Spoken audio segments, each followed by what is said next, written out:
नमस्कार. ऑथेंटिक खानदेश चॅनलमध्ये तुम्हा सर्वांचे स्वागत आहे. आज आपण बनवणार आहोत हॉटेलमध्ये मिळतात तसे अगदी मोकळे मोकळे आणि मऊसूत गरम गरम कांदा पोहे. सर्वात आधी तर नाश्ता म्हटला म्हणजे आपण झटपट तयार होणारा नाश्ता जर बनवायचा असला तर पोहेच बनवतो. पोहे अशा पद्धतीने मग तुम्ही बनवा तर तुमचे पोहे चिकट होणार नाही किंवा गच्च होणार नाही. मस्त असे छान मोकळे मोकळे सुटसुटीत होतील. त्यासाठी मी पोहे घेतलेले आहेत. त्यानंतर हिरव्या मिरच्या, कढीपत्ता, लसूण आणि कांदा घेतलेला आहे. पोहे स्वच्छ धुवून घ्यायचे चांगले. त्यानंतर पोह्यांना भिजू द्यायचं. मग 1-2 मिनिटांनी बघा पोहे आपले भिजून तयार आहे. कांदा, मिरची, लसूण पण कापून घेतलेला आहे. त्यानंतर थोडे शेंगदाणे घेतलेले आहेत.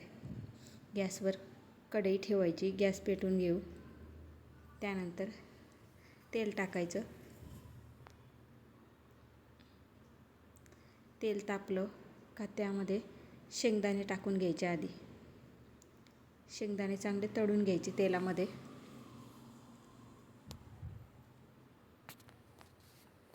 आता बघा शेंगदाण्यांचा चांगला रंग बदलतोय. शेंगदाणे चांगले खरपूस तळून घ्यायचे तेलामध्ये. तळून झालेले आहेत. आपण त्यांना परत आता एका वाटीमध्ये काढून घेऊ. त्यानंतर त्याच तेलामध्ये मोहरी टाकायची, जिरे टाकायचे. त्यानंतर कढीपत्ता टाकून घ्यायचा.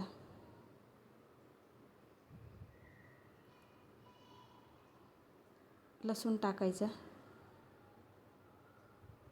लसूणने छान चव येते पोह्यांना, त्यामुळे थोडंसं लसूण टाकायचं पोह्यांमध्ये. त्यानंतर हिरवी मिरची टाकायची. छान परतून घ्यायचं. आता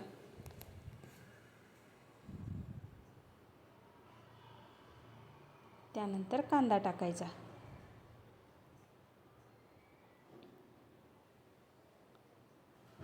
कांदा टाकल्यानंतर व्यवस्थित छान परतून घ्यायचं मस्त.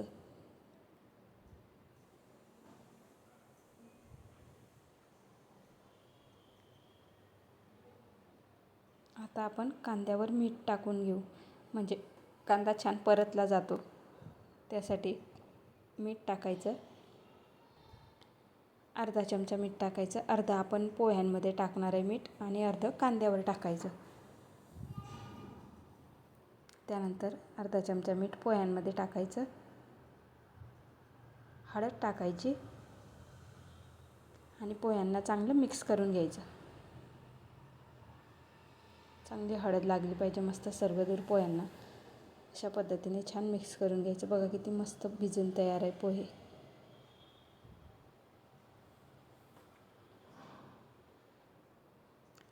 त्यानंतर बघा आता आपला कांदा पण छान परतला गेलेला आहे. एकदम खूप जास्त लालसर नाही होऊ द्यायचं आहे कांद्याला, नाहीतर मग पोह्यांची चव लागत नाही. त्यासाठी असा थोडा हलकासा ब्राऊन रंगच आला पाहिजे कांद्याला. त्यानंतर त्यामध्ये पोहे टाकून घ्यायचे. पोहे टाकल्यानंतर मस्त छान मिक्स करून घ्यायचं पोह्यांना. आता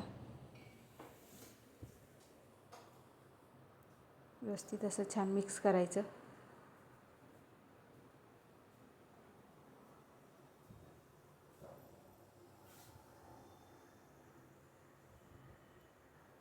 बघा आता किती मस्त कलर दिसतोय पोह्यांचा.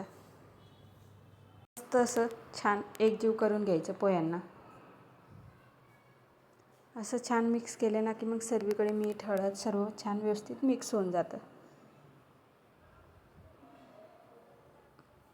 आता आपण त्यावर 1 चमचा साखर टाकून घेऊ. साखरने पोह्यांची चव खूप छान लागते, त्यामुळे साखर टाकायची पोह्यांमध्ये. खूप चवदार लागतात पोहे. साखर टाकल्यानंतर पुन्हा व्यवस्थित छान मिक्स करून घेऊ आणि पोह्यांना 2 मिनिटासाठी झाकून ठेवू. त्यानंतर झाकण काढल्यानंतर बघा पोहे किती छान मस्त सुगंध येतो आहे आणि पोहे पण आपले बनून रेडी आहे. मस्त असे मऊसूत झालेले आहेत बघा. कढईला पण चिकटलेले नाही आहे आणि गच पण झाले नाही आहे. त्यावरून मस्त अशा आपण तळून घेतलेले शेंगदाणे टाकायचे. त्यानंतर मस्त असा छान हिरवगार कोथिंबीर बारीक कट करून टाकायचा. हवं तर तुम्ही लिंबूसुद्धा टाकू शकतात.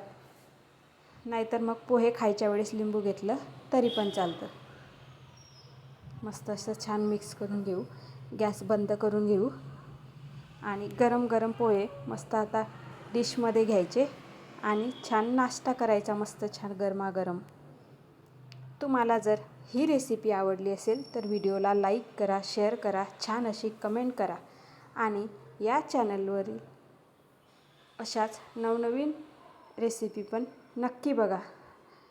आणि जर तुम्ही चॅनलला सबस्क्राईब केलं नसेल तर ऑथेंटिक खानदेश चॅनलला नक्की सबस्क्राईब करा आणि व्हिडिओला छान अशी कमेंट करा. तुम्ही पण अशा पद्धतीने कांदा पोहे एक वेळा नक्की बनवा.